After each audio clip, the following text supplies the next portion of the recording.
The case you're about to see is fictional, but the jury is made up of members of the public who will assess the evidence and deliver their own verdict at the end of the programme.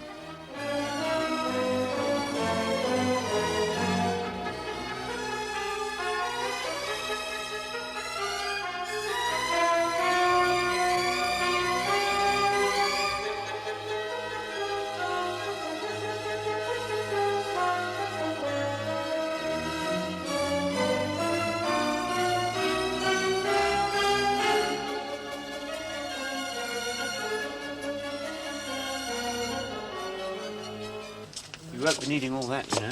Oh, yes? Oh, no, it's all very straightforward, hardly worth the effort. We really are sure of ourselves, aren't we? Have you noticed how many West Indians are coming before the courts nowadays? It's getting monotonous. Maybe we should be asking ourselves why. Thank you, Vanessa Redgrave. Bring up the accused.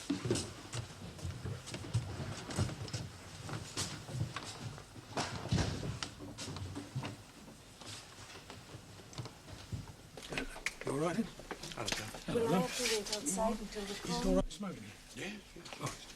Yeah, no, I haven't seen you. Well, I will wait so you can say. I want to have a chat. All stand.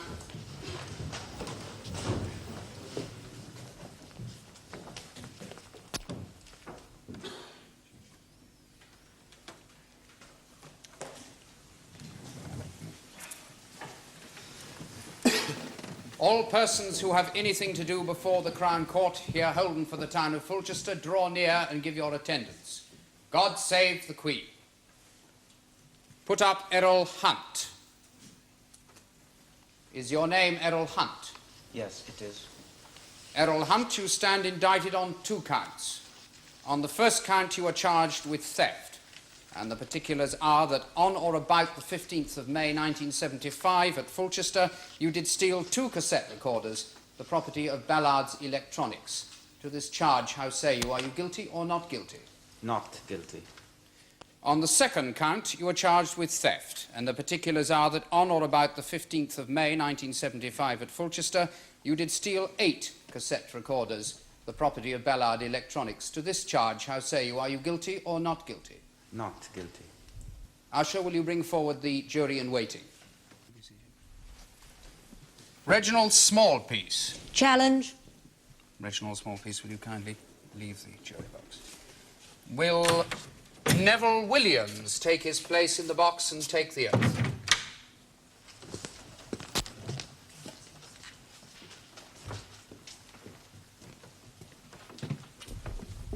Take the Bible in your right hand and read aloud the words on this card.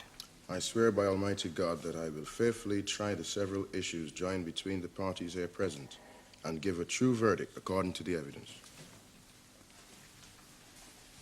So, Constable Dodds, you were summoned to Ballard's Electronics on the 15th of May this year.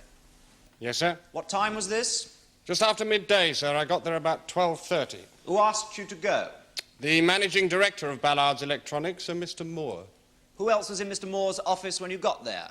Another manager, Mr. Cohen, and one of the charge hands at Ballard's, Mr. Stevenson. And did Mr. Moore then make certain allegations to you concerning the accused? He did. And was the accused then summoned to the office? He was. And did Mr. Moore then repeat the allegations that he'd made to you? Yes, sir. And what were they? That, under his supervision, all the lockers belonging to the workers at Ballard's had been searched. He had suspected that someone from the factory had been helping himself to, or herself, to their cassette recorders. He said they'd found 2 cassette recorders in the locker of the accused. Did he say why he believed the cassette recorders to be the property of Ballard's Electronics? Yes, sir, the serial numbers. Any time the sets left the factory for the shop, their serial numbers were noted in a book. The serial numbers of these 2 particular sets had not been so entered. Will you look at Exhibits 1 and 2?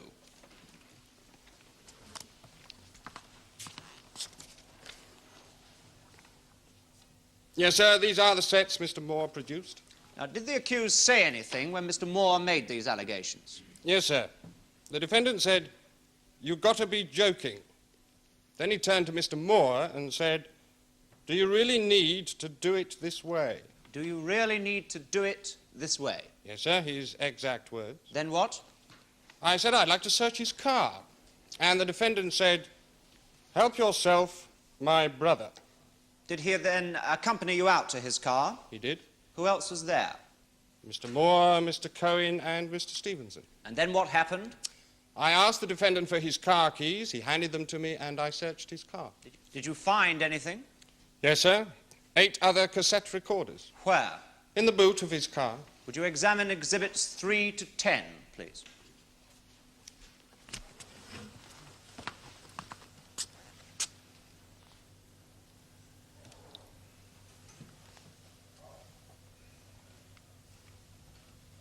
Yes, sir, these are the ones. What did Hunt say when you found them? He said, Jesus, Jesus. Then he said, but the car lock's no good. I asked him what he meant by this, and he said, the lock on the boot, it's damaged. Then he said, everybody knows that. Nothing else? Oh, yes, there was something else, sir. He said, I wish I'd known before this how easy it was to steal from Ballard's. I'd simply have fought one kind of crime with another kind of crime. Thank you, officer. Constable Dodds, you say the defendant told you that the lock on his car boot was defective. Yes, madam. Did you examine the lock to see if this were true? I did. And did you find that the defendant was telling the truth and that the lock could be opened without a key? Yes, madam. So, it is possible, isn't it, that somebody else could have planted those cassette recorders in the boot of Hunt's car? It is possible. Thank you. I call George Stevenson. George Stevenson, please.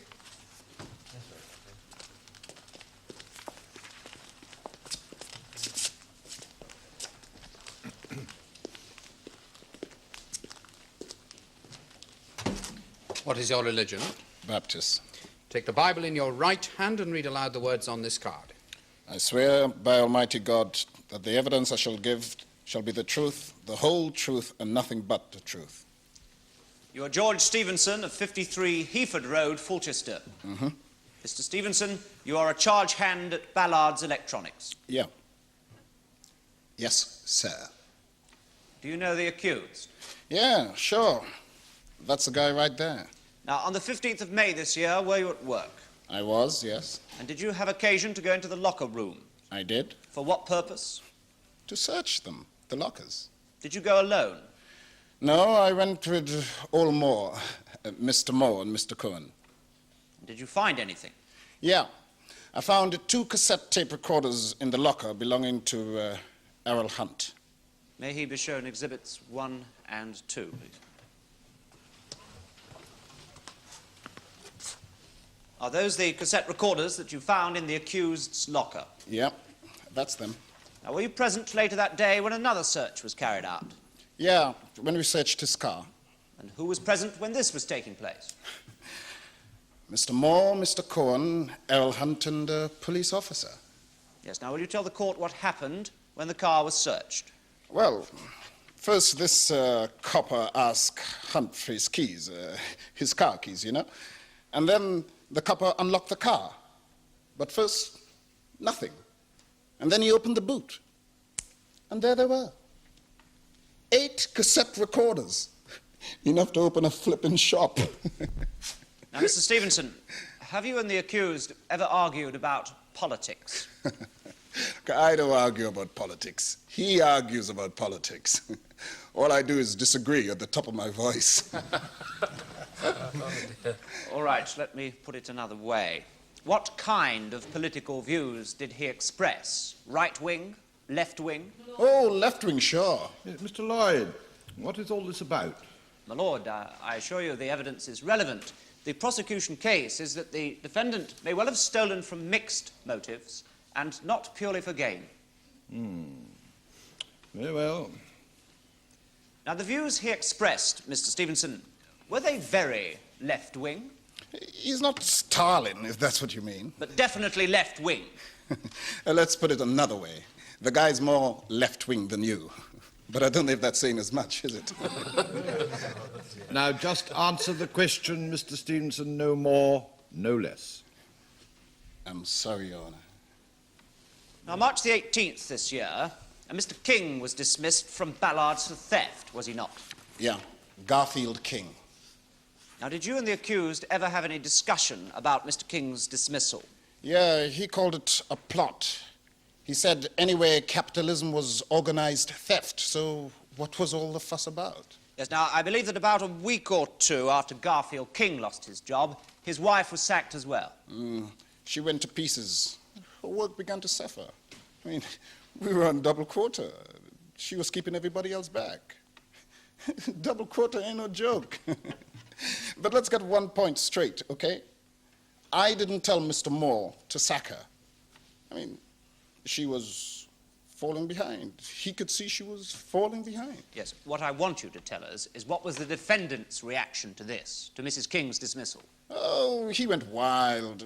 The guy's a bit of a madman, like all pointy-headed intellectuals. He said, now that they've both been fired, they didn't stand a chance.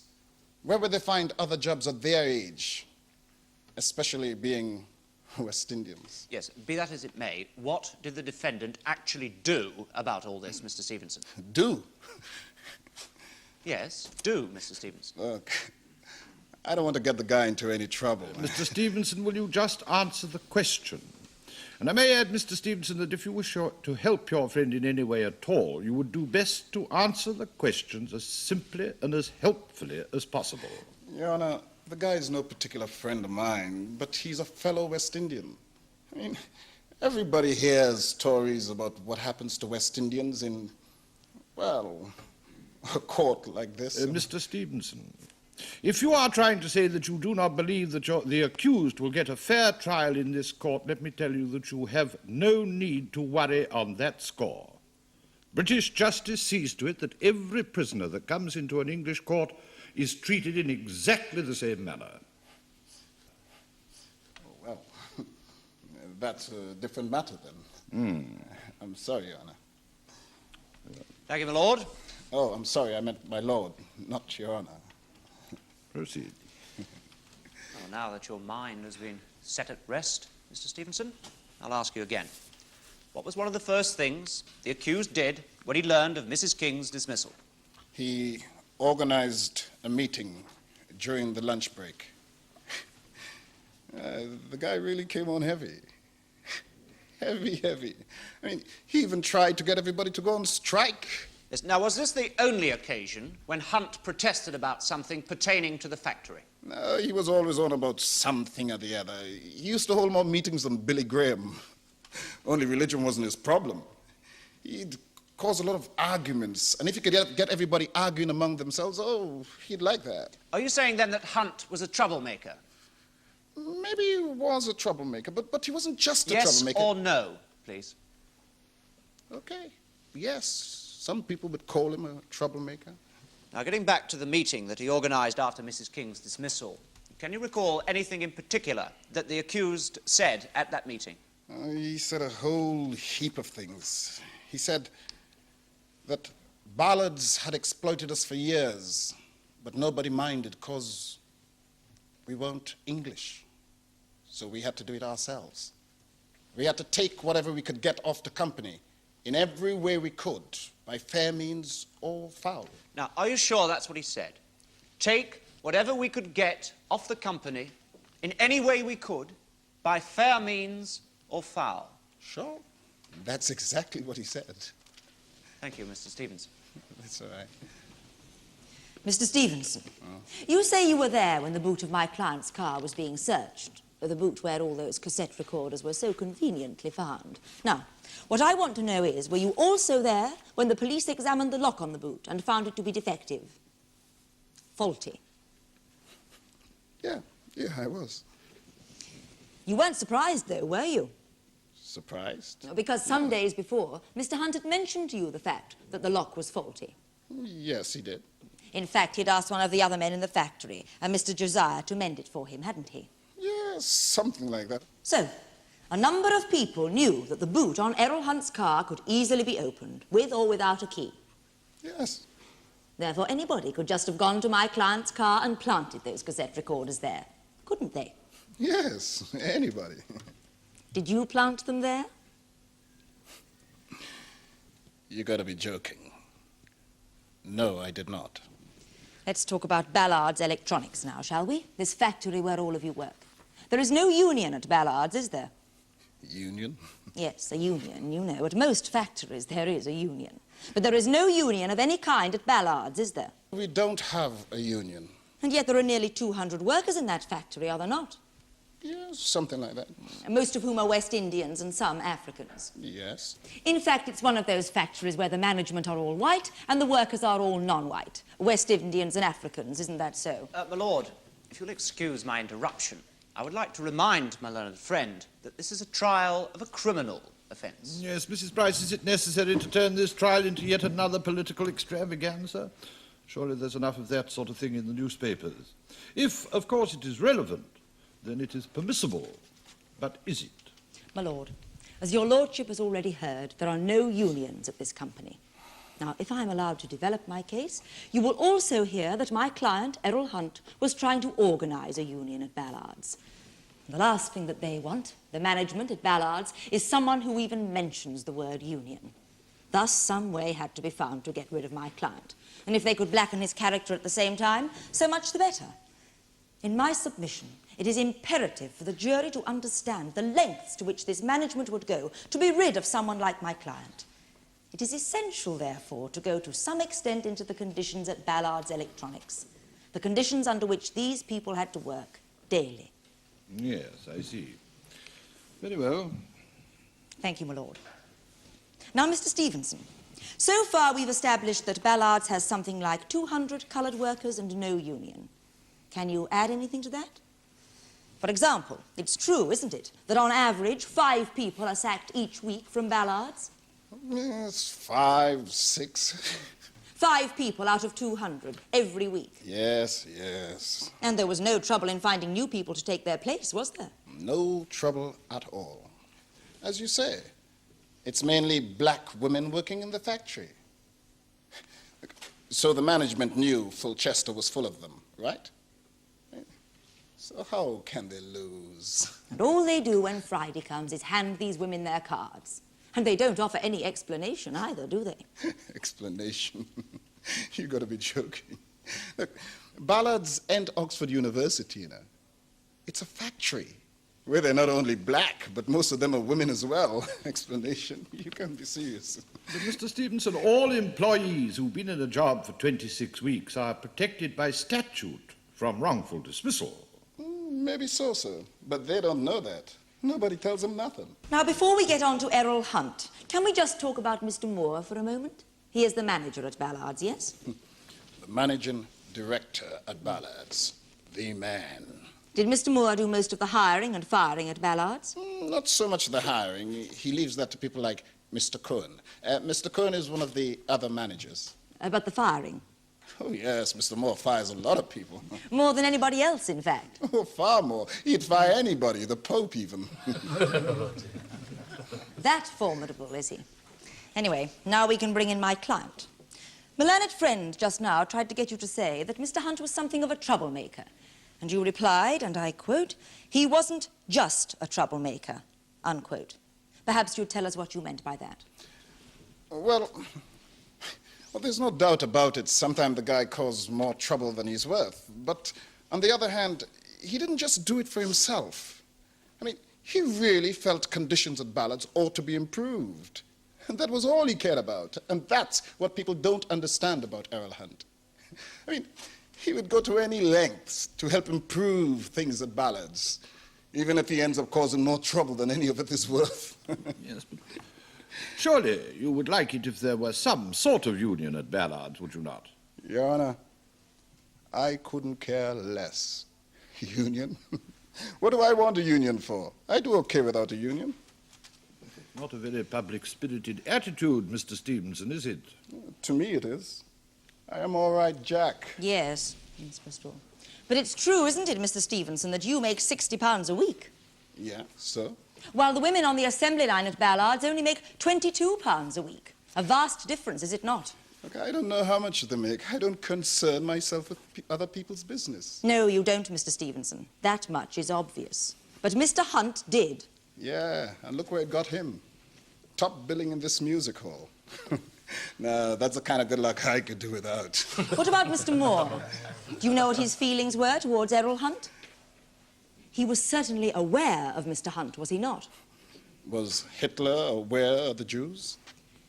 Did he ever say anything to you about my client?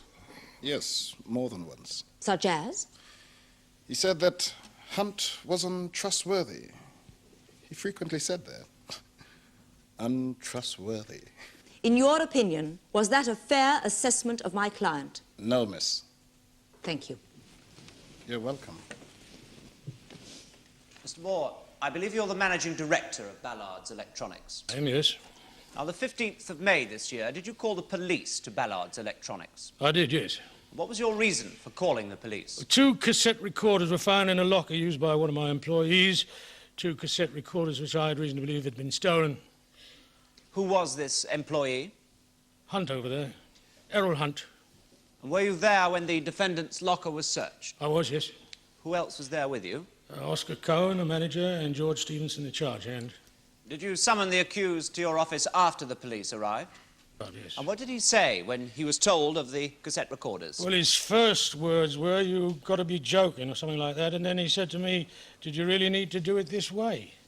And then were you also there when Hunt's car was searched by the police? Yes, I was, yes. Who else was there? The police, Cohen, Stevenson, and Hunt, of course. Cocky as usual. Just answer the questions, Mr. Yeah, Moore. I'm sorry. Now, Mr. Moore, after his car was searched and the 8 cassette recorders were found in the boot of the car, what did Hunt have to say? Well, as usual, he had quite a lot to say. For a start, he said that the lock on the boot of his car wasn't reliable and that everybody knew it. I mean, the man's deluded. Alice in Wonderland. I mean, how could anybody know about his pathetic car? You should see it. It's one of Henry Ford's failures. Mr. Moore, did he say anything else? Well, yes, something to the effect that if he'd known just how easy it was to steal from Ballard's, he would have fought one kind of crime with another kind of crime. Mr. Lloyd, what interpretation did the prosecution put upon that? Simply that he didn't mind helping himself to other people's property, my lord. Now, tell me, Mr. Moore, do you regard Hunt as a troublemaker? Definitely. Why? Yeah, well, West Indians are happy-go-lucky people, and he was trying to make radicals out of them. I used to watch them every lunchtime in a field at the back of the factory there. And they'd be horsing around, you know, like they do. And he'd be going around trying to organise them like it was Fidel Castro or somebody. I mean, at lunchtime, mind you. Not even Karl Marx made himself such a bloody nuisance. Mr. Moore, we have to try and maintain an air of calm and decorum in these proceedings. Please refrain from using swear words. Oh, I'm sorry, my lord. Now, Mr. Moore, it's been suggested that conditions at Ballard's Electronics aren't all that they should be. That because you use mainly coloured labour and that there's no union at Ballard's, it's easy to exploit them. Now, what would you have to say about that? Well, I'm hurt. I'm deeply hurt. I mean, me, exploit them. I'm a friend of the coloured people, and everybody knows that. If I lived in the southern states of America, they'd burn a cross on my front lawn. And I do everything I possibly can to help them. I help them arrange their mortgages. I help them buy their own homes. I've even helped bury some of them. Yeah, I have helped bury some of them. I'll cheerfully help bury some more of them, too, if I had the chance. It's only my joke, of course. My sense of humour. Yeah, they love my sense of humour, my coloured friends. Old Moore, they say, always joking. That's what they say to me. Yes, so you'd say, then, that you had a good relationship with your workers? Well, definitely. At least until Hunt arrived.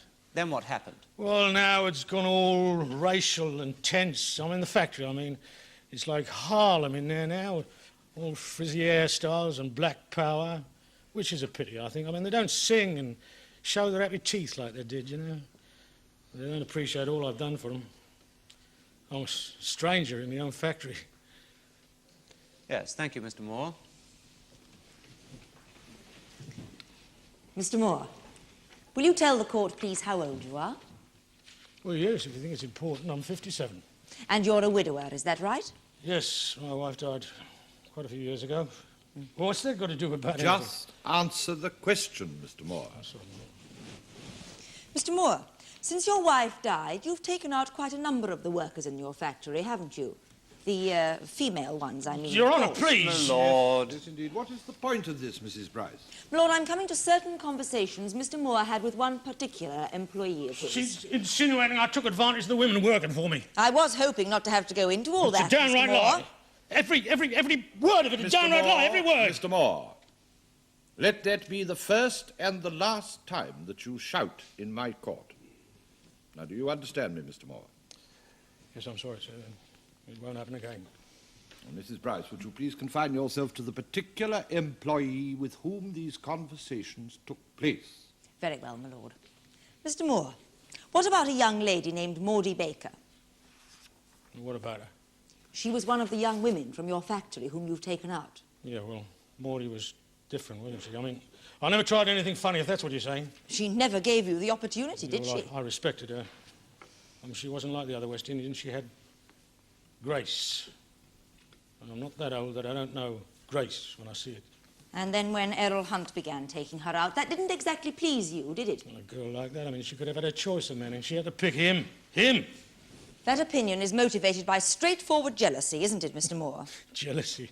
At my age, you must be joking. You so hated seeing them together that one lunchtime you lost your temper with them. This was around the 25th of April, I believe. You, all the times I get carried away like anybody else. Does that mean yes or no, Mr. Moore? Yes, I lost my temper. In front of a number of people, am I right? Yes, yes, yes. And in front of those people, Miss Baker walked up to you and told you to mind your own business, didn't she, Mr. Moore? Yeah, well, women are born to betray. Apparently, the next day, the incident still rankled. Because you told Miss Baker that you had stood for just about enough nonsense from Hunt and that you certainly weren't going to stand for any more. Can you remember saying words to that effect? Well, I might have said something of the sort. And by that, I take it that you meant that if you'd had the chance, you would have sacked him. Yeah, but not without reason, with some sort of reason. Really? Even then, you didn't do it, did you? Yeah, You didn't give him the sack. You never did anything that I could hold against him. Come on, Mr. Moore. You're on oath now, remember? That wasn't the real reason, and we both know it. Miss Baker was the real reason. And that's why you never sacked Errol Hunt. Because unless you could find an exceedingly good reason for dismissing him, Miss Baker would have left as well, and you would never have seen her again. In fact, she told you that on more than one occasion. Is that not so? Yeah, well, an old fool and a young girl, it is a bit pathetic, isn't it? Would you speak up, please? Yes, she told me that. What about Hunt's car boot? That's another thing she told you about, isn't it? His car boot? She told you about the lock being defective. When was this? 2 weeks before the cassette recorders were found in the boot of Hunt's car. She told you that she got a wonderful imagination, that girl. Are you saying you don't remember her telling you? Or that she definitely did not say such a thing? Well, if she did, I certainly don't remember it. You see, for a moment there, you seemed completely certain that she hadn't told you. Now you're not so adamant. Which is it, Mr. Moore? Look, I mean, I don't need this. I mean, obviously he's been talking to her. I mean, suddenly it's me that's on trial here. Did she or did she not tell you? You can't have it both ways, Mr. Moore. I can have it any bloody way I like, young lady. Shouting at me like that, you think it's me, my wife or something? I will not stand for this. Now, I have the power to have this court cleared, and I will exercise it. I have warned you before, Mr. Moore. I'm just not accustomed to being shouted at by women. Mr. Moore. Yeah, all right, I know it's my fault. I'm sorry. It won't happen again. Well, that is the second time that you have made that promise, Mr. Moore. Proceed. Thank you, my lord. Mr. Moore, as far as the factory is concerned, you are an utterly ruthless man, are you not? What is this, judgment in Nuremberg? Just because you haven't got Nixon to kick around anymore, don't think you can start on me, you know? Usher, clear the court.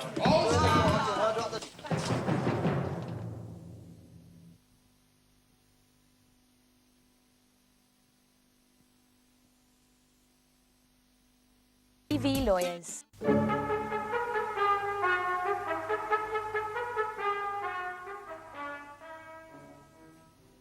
Mr. Moore, this will be my third warning to you. I am quite prepared, if it is what you want, to fine you or to send you to prison for contempt. But if it is not what you want, Then may I suggest that you answer the questions with a simple yes or no? Yes, I understand. I'm sorry, sir. Very well. So, once again, Mr. Moore, as far as the running of Ballard's Electronics is concerned, are you not inclined to be utterly ruthless? No.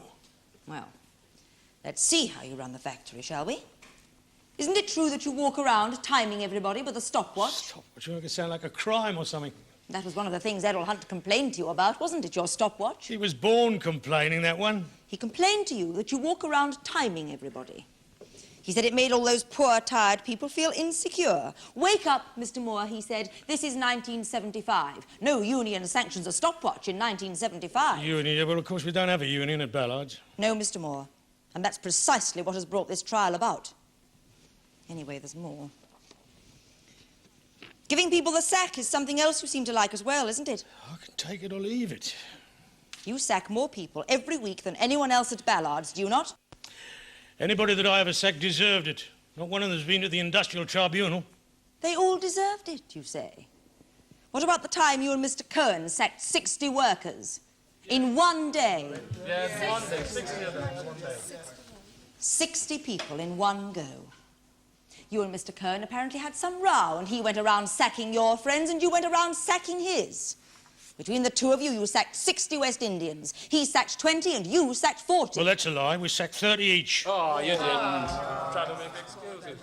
60 people in one go. And it didn't even make the newspapers. No union, no protection, nothing. No complaints to the Industrial Tribunal because the people were ignorant of their rights. It only happened once. It only happened once. What did you call yourself, Mr. Moore? A friend of the coloured people, was it? It's no wonder you classed Errol Hunt as a troublemaker. It's because he wanted his fellow West Indians to be freed from your brand of utter ruthlessness. Am I not right? He wasn't even working at Ballard's when I sacked those 60. You had to be rid of him, didn't you? Well, he wasn't welcome, no. So, either you or someone acting on your orders planted those cassette recorders in his locker and in the boot of his car. Donna, is that not so? What you're talking about? Was it you or someone following your orders? Do you think I set this up? You think I need all this publicity? It's his doing, Hunt's. I have no further questions, Mr. Moore. Thank you.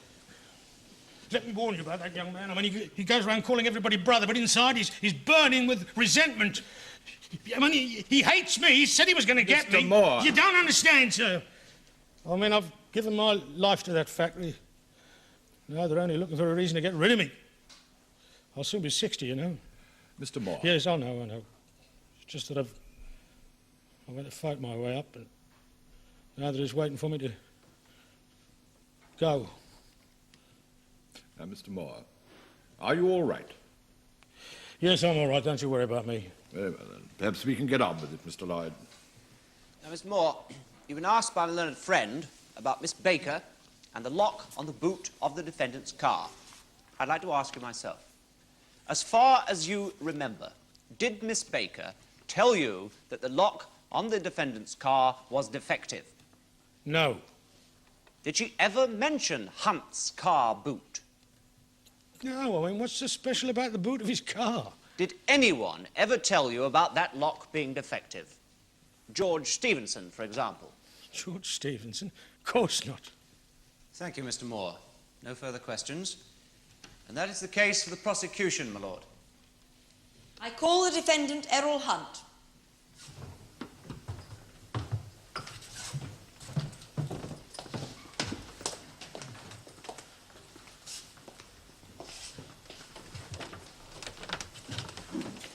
What is your religion? Church of England. Take the Bible in your right hand and read aloud the words on this card. I swear by Almighty God that the evidence I shall give shall be the truth, the whole truth, and nothing but the truth. You are Errol Hunt of 29 Shepherd's Walk, Fulchester. Yes, I am. Mr. Hunt, you're from Guyana, formerly British Guiana, I believe. Yes, I am. What was your occupation there? I was a teacher. Which leads me to my first real question. Why did you choose to work at Ballard's? One hardly needs a degree in teaching to put together a cassette recorder. At the outset, it was simply going to be a stopgap job. I was offered work at London University on the administrative side, and not a teaching job. But it wasn't going to be for some months, and so I took this job at Ballard's to tide me over for the time being. But you've been there for over a year. Why? To tell you the truth, when I first started at Ballard's, my first thought was to get out as fast as possible. But I couldn't.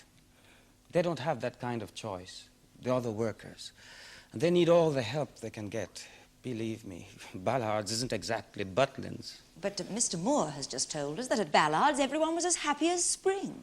At least until you came, and then apparently winter set in. What do you have to say about that?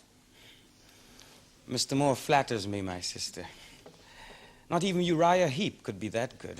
Are you saying that the workers at Ballard's were never as happy as Mr. Moore would have us believe? Oh, no, never.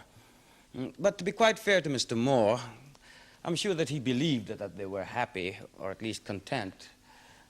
He sees himself as captain of this great big ship called Ballard's, Captain Moore. He knows what's best for 200 people. Mr. Moore has described you as a troublemaker. Are you a troublemaker, Mr. Hunt? I don't think so, my sister. Mr. Moore, anybody who doesn't agree with him 100% is a troublemaker. Was it over one particular thing or a number of things that you two disagreed? A number of things, my sister. Small indignities. What do you mean by small indignities, Mr. Hunt? Well, my lord, it's not so much the money. I mean, you'd never get rich working at Ballard's. But at least they pay the basic minimum wage they're supposed to pay. No, it's not the money. It's the conditions under which you're expected to work. That's why there are no English workers at Ballard's. They'd soon revolt against some of the things that Mr. Moore and his friends get up to. There's just no getting away from the fact that Mr. Moore and his merry men feel they're only dealing with West Indians and other black people. People who are not only of a different color, but a smell as well. And it's so much easier to exploit somebody when you think they even smell differently to you. Small indignities. At Ballard's, even going to the toilet is a major hassle. They decide not only how long you can go, but how many can go at a time. I remember occasions when they've only allowed 2 people at a time. One man to use the men's, and one woman to use the women's. In a factory of 200 people, that's what I call a small indignity. And maybe it's not such a small one either. And then there's the stopwatch business. Surely, nobody should have to work with someone standing behind them, clocking them with a stopwatch. My lord, I mean, that sort of stuff should have gone out with the Depression.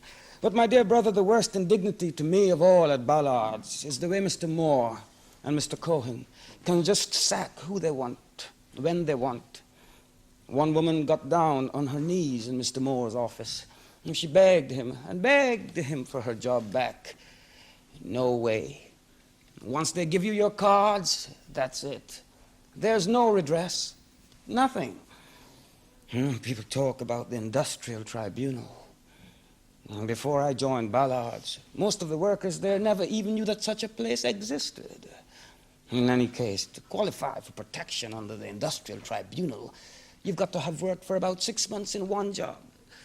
Anyone who can last for 6 months at Ballard's don't need any tribunal. A medal, perhaps, but no tribunal. That's what I call small indignities, my lord. Yes, well, thank you, Mr. Hunt. Continue, Mrs. Bryce. Thank you, my lord. Now, Mr. Hunt, on the 15th of May, were you summoned to Mr. Moore's office? Yes, I was. And who else was there apart from Mr. Moore? Mr. Cohen, Mr. Stevenson, and a policeman. Did Mr. Moore then say that 2 cassette recorders had been found in your locker? Yes, my sister. And what did you say in reply? I told him he was joking. Did you say anything else to Mr. Moore? Yes, I think I said I never thought you'd do it this way. And what exactly did you mean by that? I never thought he'd stoop that low to get rid of me. I mean, it seemed so unplanned. I mean, what good would it do me to steal his cassettes?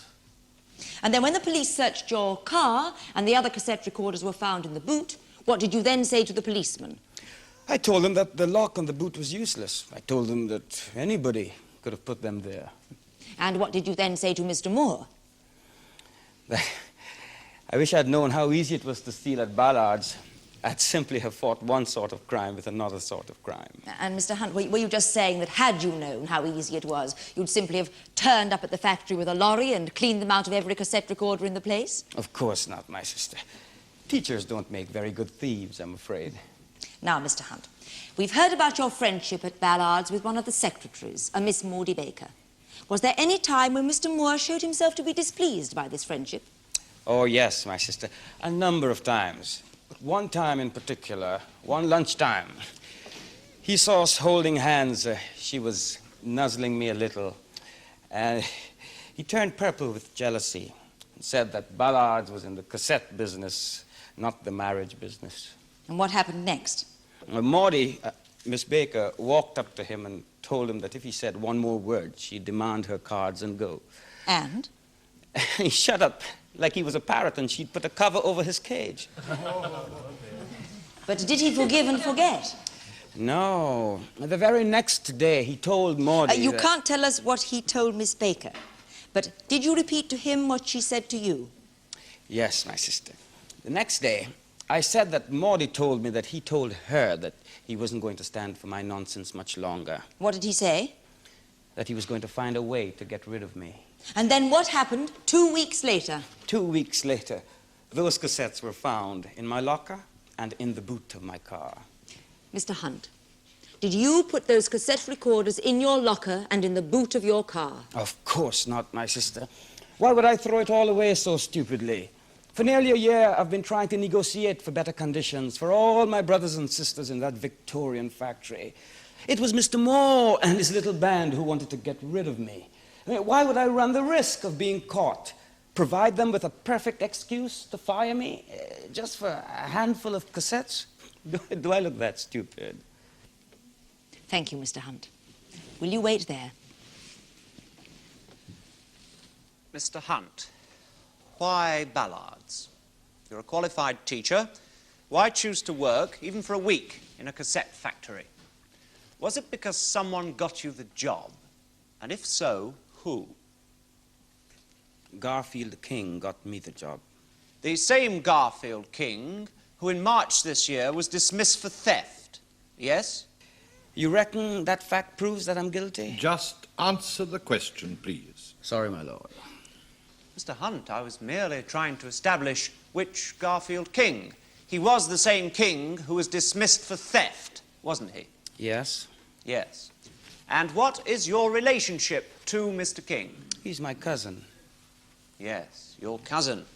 That still doesn't explain why you, an intelligent, qualified teacher, settled for such a job. Now, surely you could have found far more suitable work, even as a stopgap. Unless, of course, your cousin had told you about conditions at Ballard's and that there was no union there, and you went there with the express purpose of being a disruptive force. Now, was that it? No, never. Garfield and I never discussed Ballard's before I started there. It was simply going to be a temporary job, not a career. Are you seriously trying to tell us that your cousin never once mentioned to you about conditions at Ballard's, when, if we're to believe you, Ballard's electronics is worse than the black hole of Calcutta? My dear brother, I don't doubt the fact that Garfield must have mentioned sometimes that things weren't exactly perfect at Ballard's. But nevertheless, that was not my reason for taking that job. Well, I suggest that it was. And I also suggest that you went there with the express purpose of causing trouble. No, no way. I hadn't even planned to stay there any length of time, remember? Won't wash, Mr. Hunt. My lord, my client has already answered the question put to him by my learned friend. Bullying won't help. Yes, yes. Mr. Lloyd, save your comments for your closing speech. It's very well, my lord. Now, as a teacher, Mr. Hunt, you no doubt have academic qualifications. Yes. Well, do tell us what they are. B.A., M.A., the usual proof of a misspent youth. B.A. and M.A. Well, Mr. Hunt, what are you, a man with a B.A. and an M.A., still doing in a cassette factory after a year? If you're so anxious to help your fellow West Indians, why aren't you in a school teaching? Can it be that you prefer being at Ballard's because you like the idea of being a big fish in a small pond, and that you see yourself as a sort of one-man union? No, but I sometimes wish I were that uncomplicated. Yes, well, be that as it may, you haven't until now achieved anything, have you? To be quite brutal, Mr. Hunt, you don't seem to have had any success in your fight against the management there. No, not much. Some, but not much. Not a great deal. No. Even the unions passed by on the other side. And was that not why you stole the cassette recorders? Having accomplished nothing with your grand ideas of being the poor man's Fidel Castro, you decided you'd settle for something, so you became a common thief instead. You couldn't be more wrong. Not Fidel Castro. Well, perhaps you saw yourself as Robin Hood then, robbing the rich, gaining courage, no doubt, from the fact that if you were caught and things went wrong, you could always turn your trial into a sort of soapbox tragedy. I've already said no. No further questions.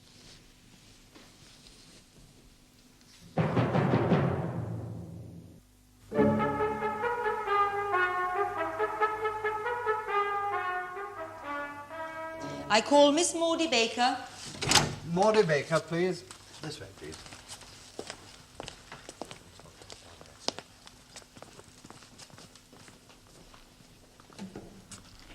What is your religion? Catholic.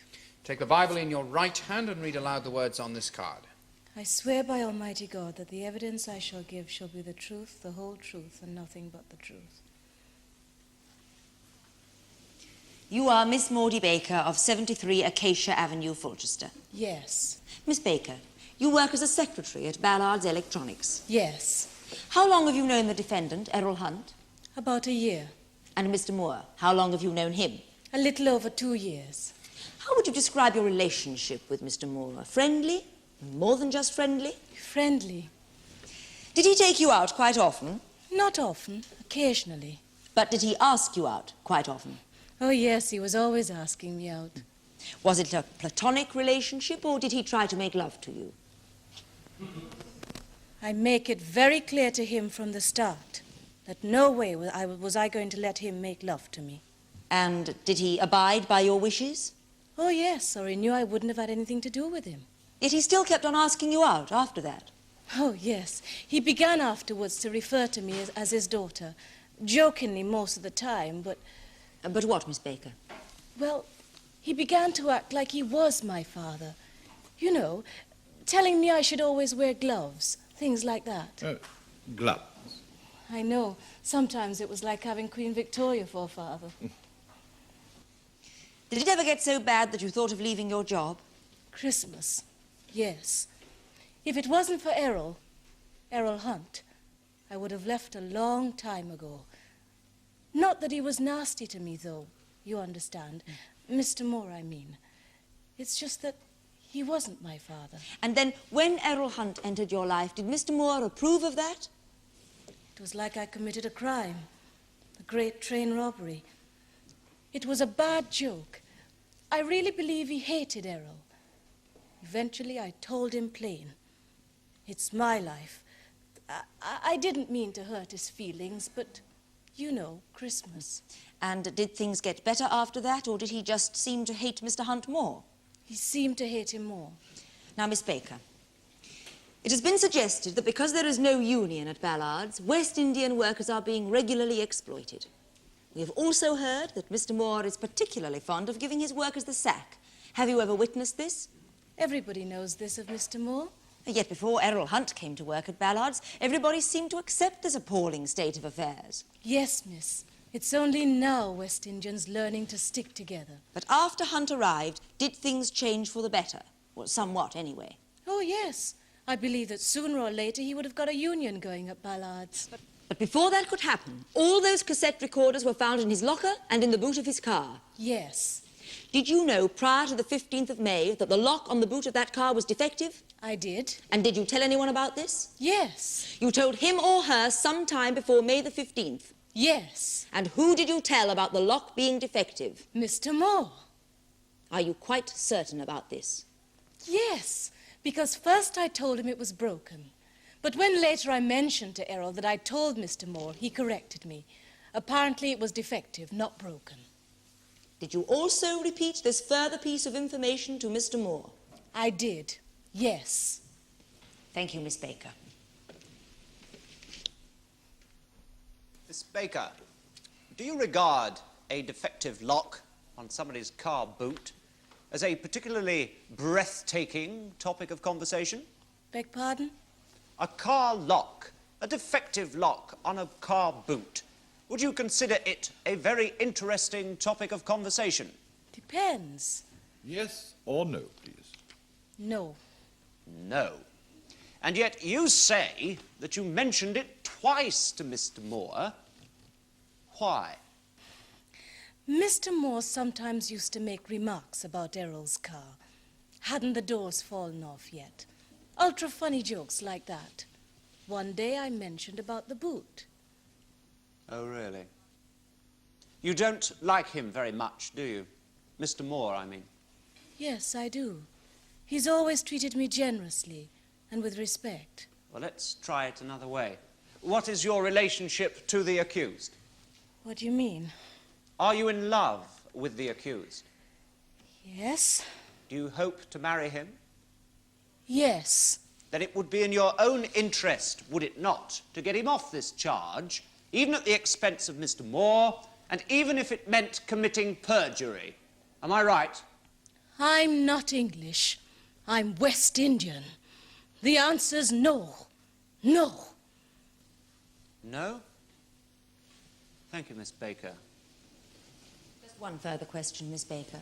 When you told Mr. Moore about the lock on Hunt's car being damaged, did he, Mr. Moore, seem interested? Yes, very. Thank you, Miss Baker.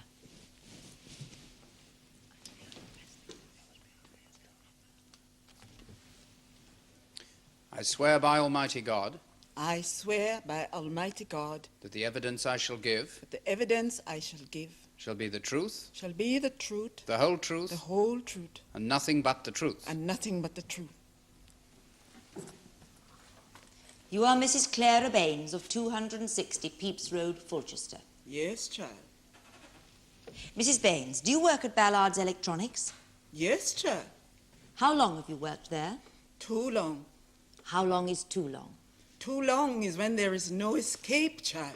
Yes, but Mrs. Baines, would it be 2 years, 10 years? How long? 10 years. Oh, Lord.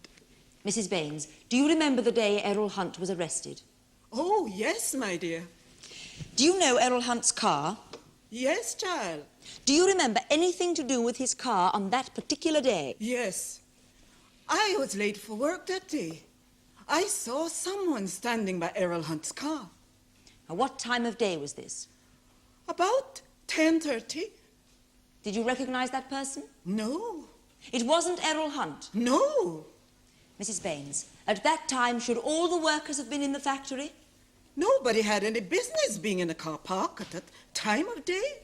Thank you, Mrs. Baines. You're welcome, dear. Can I go now? No, just stay there, Mrs. Baines. All right, Your Honor. Don't get angry. Now, Mrs. Baines, 6 years ago, 60 people were sacked at Ballard's all on the same day.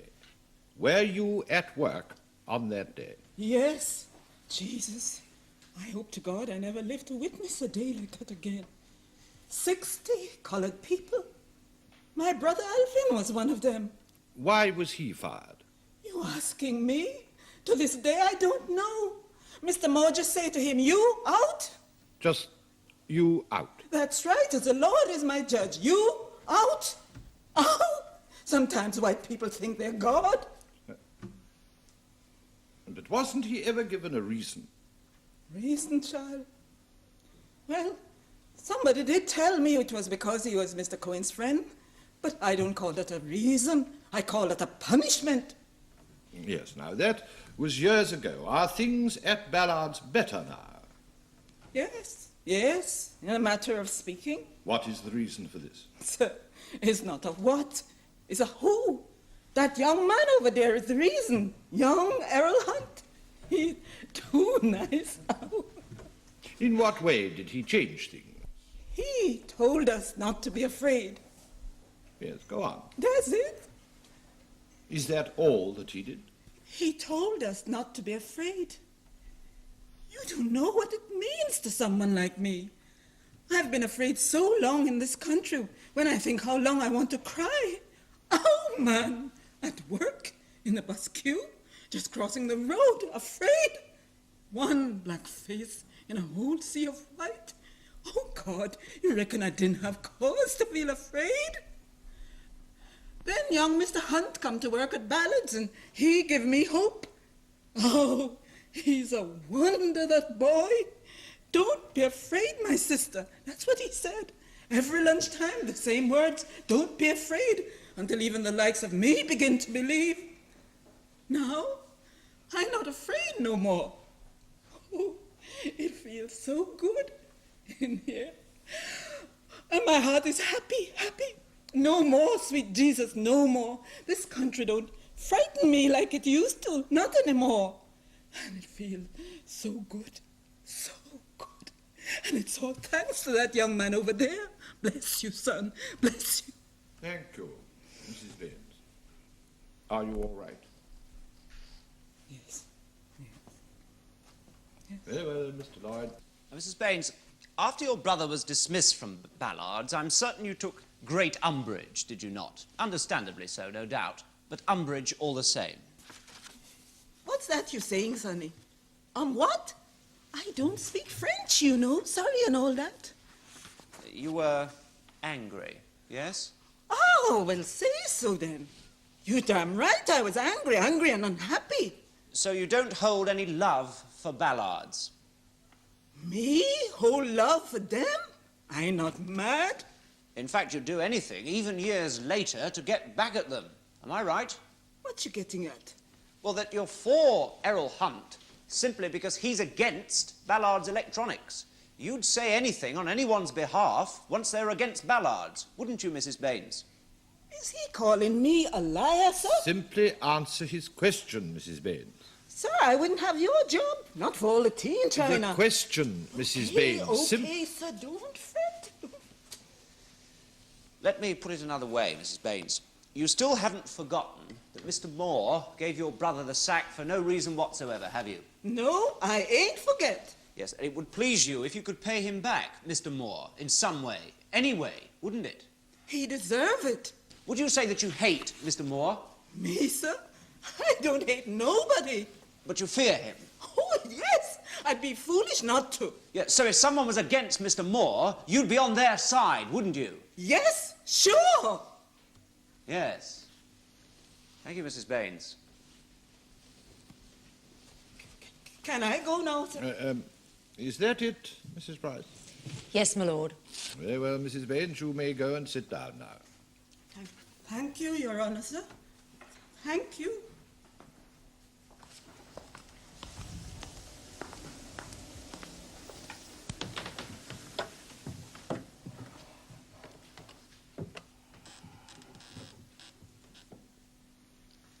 Members of the jury, you've been subjected to a great deal of defence evidence about Ballard's electronics. Evidence which was not only largely irrelevant, but also conflicting. The accused, for instance, told us that anyone who worked there for 6 months deserved a medal. Yet he himself has been there for over a year, and Mrs. Baines, another defence witness, for 10 years. And don't forget that Miss Baker told us that she actually liked Mr. Moore, who'd always treated her with respect. And there's Mr. Stevenson, very happy there, earning his £60 a week. So perhaps the management and the conditions at Ballard's are not quite as bad as the defence's smoke screen would have us believe. However, all that evidence is on the periphery of the matters which concern you, which are simply 2 counts of theft. The first relating to the 2 cassette recorders found in the accused's locker, and the other to the cassette recorders found in the boot of his car. And the only question is, how did they get there? And the obvious answer is, the accused put them there. Now, he's an intelligent man, of previous good character, and perhaps he wouldn't have stolen them, but for the hatred that he developed for the management of that factory. He told his fellow workers, take what you can. Get back at the management in any way you can. Now, it's easier to steal from someone if you think the possessor is a thief too. Capitalism is organized theft. That's another belief that Hunt expressed. Now, Hunt's only defense seems to be, if I understand it, that the cassette recorders were planted on him with the intention of getting him fired. Yet the defense has also gone to enormous lengths to show that Mr. Moore had the right to fire who he liked, when he liked. Now, why should he, or anyone, go to the elaborate business of planting recorders, committing perjury, and facing criminal prosecution themselves, when all he apparently had to do was to say, you, out? And members of the jury, I put it to you that that single defense does not make sense. And I also put it to you that the fact that the defendant was in possession of the cassette recorders points unequivocally to the fact that he was stealing them. And I must ask you to bring in a verdict of guilty on both the charges.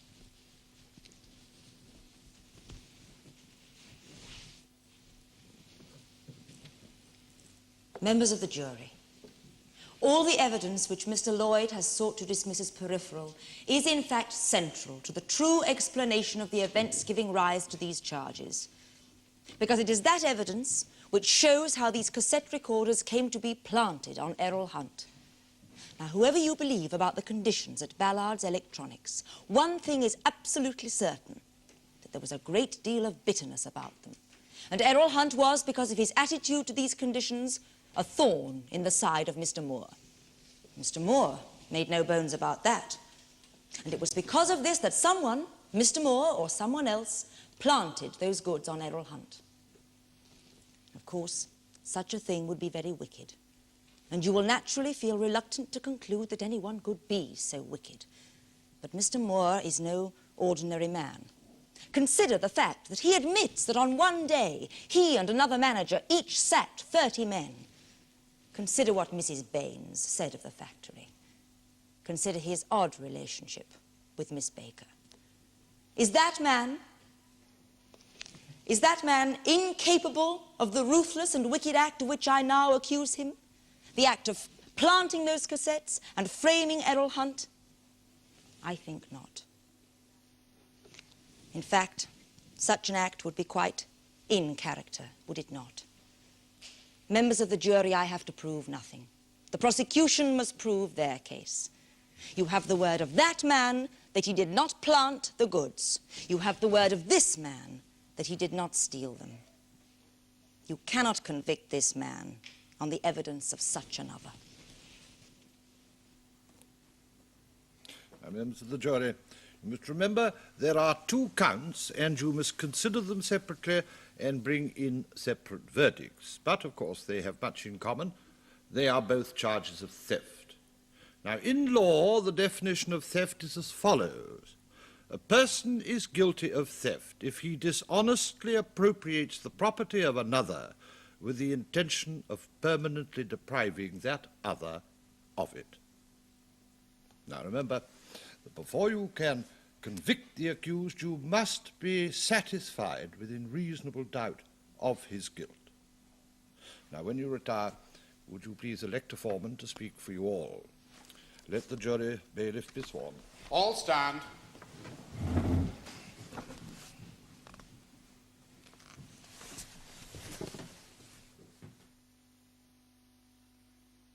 Members of the jury, will your foreman please stand?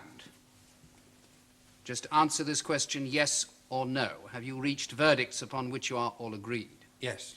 On count 1, do you find the defendant Errol Hunt guilty or not guilty? Not guilty. On count 2, do you find the defendant Errol Hunt guilty or not guilty? Not guilty.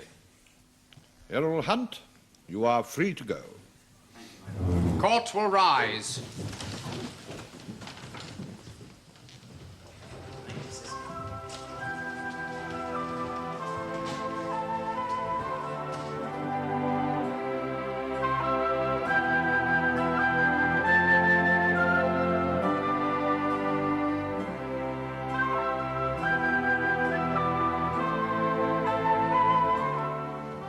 you can join another jury when our cameras return to bring you a leading case from the Crown Court.